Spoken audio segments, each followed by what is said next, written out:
Hola, ¿qué tal están? Tutorial de Sócrates.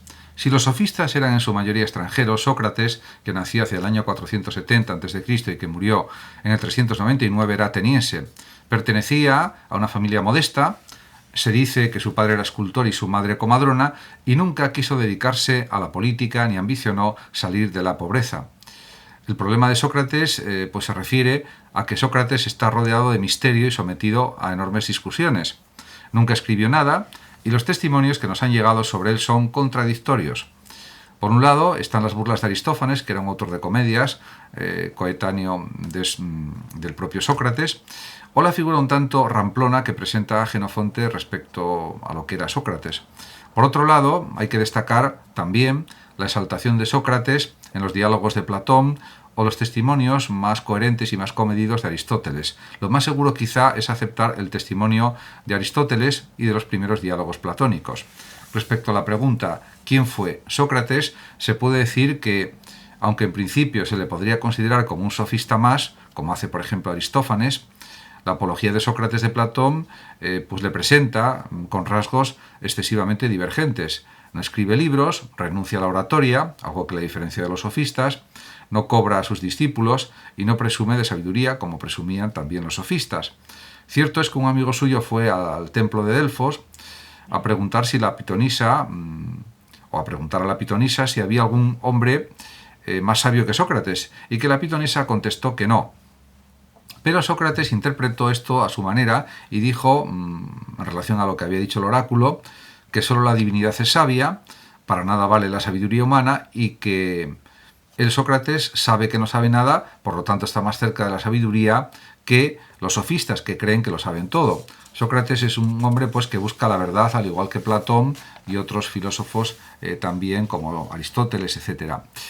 En este sentido, podemos decir que Sócrates se siente impulsado por la voz de una especie de espíritu o genio interior o daimon, y así dedica toda su actividad a examinarse a sí mismo y a examinar a los demás, acerca del bien del alma, de la justicia, de la bondad o virtud en general, pensando que la vida sin tal género de examen, de análisis, no merece la pena de ser vivida.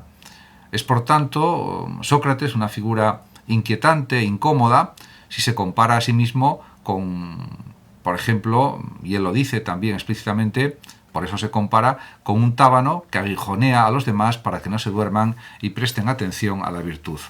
¿Por qué fue condenado a muerte? Pues por envidias, fundamentalmente. La acusación fue ante el tribunal de los 500 y fue la siguiente. Meleto, hijo de Meleto, pues contra Sócrates, hijo de Sofronisco, se acusa a Sócrates por no honrar a los dioses que honra la ciudad y por introducir dioses, demonios extraños, y también por corromper a la juventud. Todo esto era falso, evidentemente.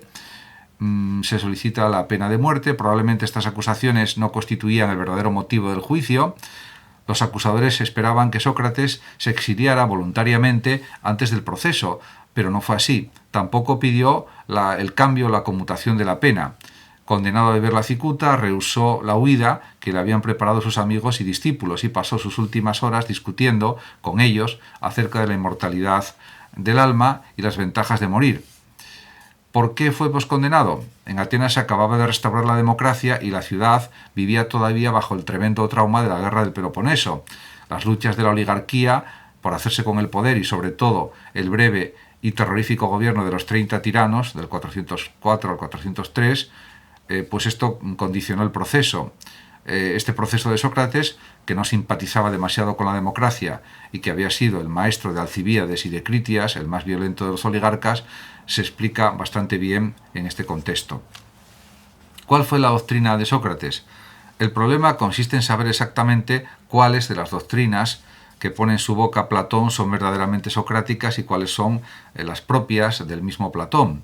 Jenofonte prácticamente no le atribuye, por ejemplo, doctrina alguna, y Aristófanes le atribuye las doctrinas de los sofistas y algunos presocráticos. Por supuesto, es posible que Sócrates pues escuchara a Arquelao, discípulo de Anaxágoras. La doctrina, por ejemplo, de este último, de Anaxágoras, acerca del espíritu, del nous, debió llamarle la atención, pero pronto quedó decepcionado por los planteamientos de los primeros filósofos y decidió dedicarse a reflexionar sobre sí mismo y sobre la vida del hombre en la ciudad-estado, en la polis. Se señala, por ejemplo, en el diálogo Fedro, respecto a Sócrates: nada me enseñan la tierra de los árboles, sino los hombres en la ciudad. Realmente en aquel momento los problemas éticos eran los más urgentes, y Sócrates hizo suya la máxima escrita en el templo de Delfos: conócete a ti mismo. Además, Sócrates entiende la filosofía como una búsqueda colectiva y también en diálogo. No pretende poseer ya la verdad, ni poder encontrarla por sí solo, de forma individual. Cada hombre está convencido de que posee dentro de sí una parte de la verdad, pero debe descubrirla con la ayuda de los otros, a través del diálogo, de las preguntas. Así se explican, por supuesto, las dos partes del método socrático, que son, por una parte, la ironía, en primer lugar, que es el arte de hacer preguntas tales que hagan descubrir al otro su propia ignorancia. El que cree saber cae en la cuenta, acorralado por las preguntas de Sócrates de que no sabe nada, y entonces comienza un proceso nuevo, la mayéutica, arte de la comadrona, por alusión al oficio de su madre, parir ideas, y que consiste en un arte de hacer preguntas tales que el otro llega a descubrir la verdad en sí mismo. Sócrates, por tanto, podemos decir que no comunica doctrina alguna, ni parece tener doctrina propia, ayuda a los demás y busca con ellos. Esta búsqueda en común y esta actitud modesta inicial contrastan fuertemente con el individualismo y autosuficiencia de los sofistas. Yo nada sé y soy estéril, pero puedo servirte de partera y por eso hago encantamientos para que dé salud tu idea, se dice en el diálogo Teeteto, atribuido a Sócrates. Este texto en concreto, el Teeteto, es una obra de Platón.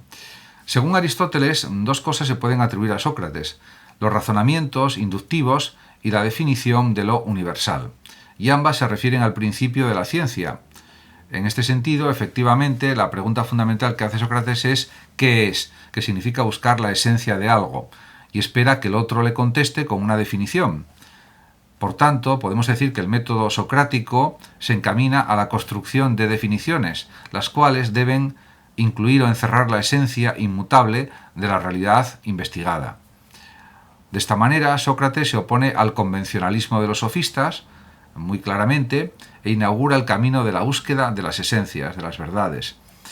El procedimiento para llegar a la definición verdadera, que es la finalidad de la mayéutica, es inductivo, ir de lo particular a lo general, examen de casos particulares y ensayo de una generalización que nos dé ya la definición buscada. Además, Sócrates, podemos decir que concentró su búsqueda en torno a conceptos morales o éticos, y curiosamente esa búsqueda, tal y como aparece en los primeros diálogos de Platón, terminó sin resultado. Así los diálogos Eutifrón sobre la piedad, Cármides sobre la templanza y Lisis sobre la amistad concluyen en un aparente fracaso. En este sentido, pues parece evidente que todo el interés de Sócrates parece haberse centrado en los problemas éticos, investigar sobre la esencia de la virtud o de la bondad y la posibilidad de enseñarla, tema muy debatido en aquel momento por los sofistas. Además, en la doctrina de Sócrates, en su pensamiento, suele calificarse como, esta doctrina, como un intelectualismo ético, ya que el saber y la virtud coinciden. El que conoce lo recto, según Sócrates, actuará con rectitud, y solo por ignorancia se hace el mal. En este planteamiento está de acuerdo también Platón, pero ha habido otros filósofos a lo largo de la historia de la filosofía que no han estado de acuerdo con este planteamiento socrático del intelectualismo ético o moral. Por otra parte, también hay que decir que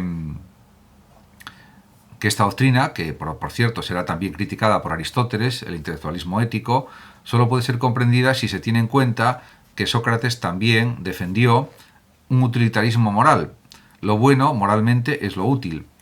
Todo el mundo está claro para él que busca la felicidad, busca el bienestar y la utilidad. Y la virtud la bondad, podemos decir, consiste en discernir, en diferenciar qué es lo más útil en cada caso, en saberlo. Por tanto, el saber del que habla Sócrates no es un saber exclusivamente teórico, sino más bien un saber práctico, acerca de lo mejor y más útil en cada caso. Por supuesto, para eso hay que utilizar la reflexión, el pensamiento, la consideración, la valoración, etc. En definitiva, pensar y reflexionar. Y este saber virtud puede evidentemente ser enseñado y aprendido. No bastan, pues, las disposiciones naturales para ser bueno y virtuoso. Muchas gracias a todos por su atención. Saludos como siempre a los oyentes de Radio Sofando de México y hasta siempre.